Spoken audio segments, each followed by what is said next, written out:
Hello friends, welcome back to my channel. अंधे धृतराष्ट्र ने क्यों नहीं रोका द्रौपदी का चीरहरण? विदुर जी ने क्यों नहीं रोका द्रौपदी का चीरहरण? आखिर वजह क्या थी? चलिए जानते हैं।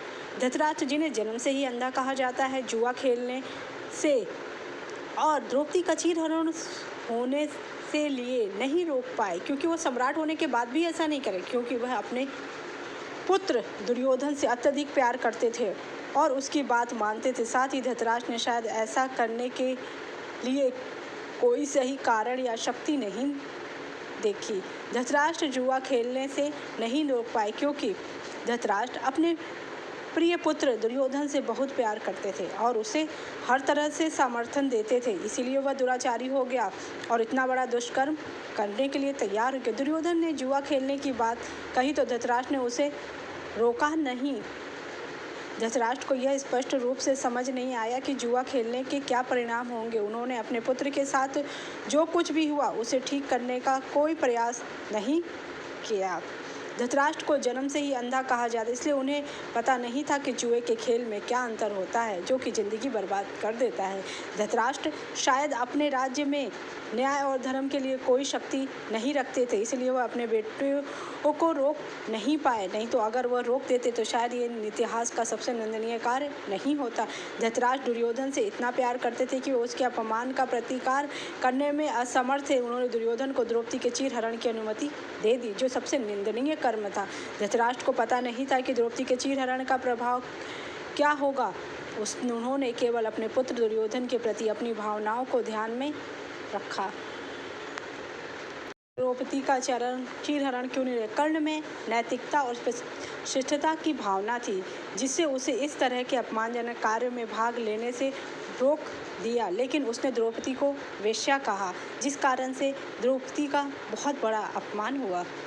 द्रौपदी के चीरहरण को रोकने का प्रयास किया, लेकिन वह सफल ना हो सके। विदुर ने शुरू से ही दूत का विरोध किया था और उन्होंने द्रौपदी को दांव पर लगाने को गलत बताया था। चीरहरण के दौरान द्रौपदी ने स्पष्ट रूप से कहा कि युधिष्ठिर को द्रौपदी को दांव पर लगाने का अधिकार नहीं था, क्योंकि वह खुद ही हार गए थे।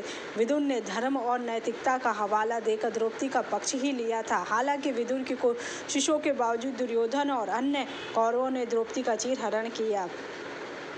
वहाँ मौजूद द्रौपदी का अपमान हो रहा था, तब भीष्म पितामह, द्रोणाचार्य और विदुर जैसे न्यायकर्ता महान लोग बैठे थे, लेकिन वहाँ मौजूद सभी दिग्गज मुंह झुकाए बैठे रह गए। इन सभी को उनके मौन रहने का दंड भी मिला।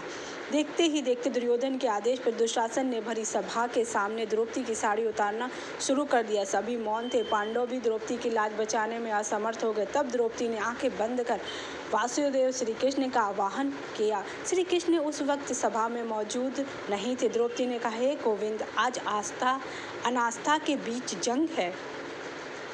आज मुझे देखना है कि ईश्वर है कि नहीं। तब श्री हरि ने सभी के समक्ष एक चमत्कार प्रस्तुत किया और द्रौपदी की साड़ी तब तक नहीं इतनी लंबी होती गई जब तक कि दुशासन बेहोश ना हो सका और सभी सन्न नहीं रह गए।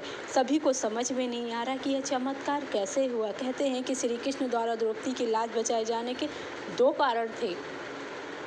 पहला कि वह उनकी सखी थी और दूसरा यह कि उसने दो पुण्य कार्य किए थे। कि हालांकि ये दो कारण नहीं भी होते तो भी भगवान श्री कृष्ण द्रौपदी की लाज अवश्य बचाते। पहला वह कर्म यह था कि एक बार द्रौपदी गंगा में स्नान करती, उसी समय एक साधु वहाँ पर स्नान करते समय साधु की लंगोट पानी में बह गई। वह इस अवस्था में बाहर कैसे, इस कारण वह एक झाड़ी के पीछे छिप गए। द्रौपदी ने साधु को इस अवस्था में देखी और अपनी साड़ी से लंगोटी के बराबर कोना फाड़ कर उसे दे दिया। साधु ने प्रसन्न होकर दोषी द्रौपदी को आशीर्वाद दिया। दूसरा पुण्य एक अन्य कथा। जब श्री कृष्ण द्वारिका सुदर्शन से शिशुपाल का वध किया, उस समय श्री कृष्ण की उंगली कट गई थी। उंगली कटने पर श्री कृष्ण का रक्त बहने लगा। तब द्रौपदी ने अपनी साड़ी फाड़कर उनकी उंगली पर बांध दिया। इस कर्म के बदले श्री कृष्ण ने उनको आशीर्वाद देकर कहा था कि एक दिन आवश्यकता पड़ने पर तुम्हारी साड़ी की कीमत करूँगा। इन कर्मों की वजह से श्री कृष्ण ने द्रौपदी की साड़ी को इस पुण्य के बदले ब्याज सहित इतना बढ़ाकर लौटाया कि द्रौपदी की लाज बच गई, क्योंकि भगवान यही चाहते थे। अगर आपको मेरी जानकारी अच्छी लगी तो मेरे चैनल को लाइक कीजिए, सब्सक्राइब कीजिए, शेयर कीजिए। Thank you so much.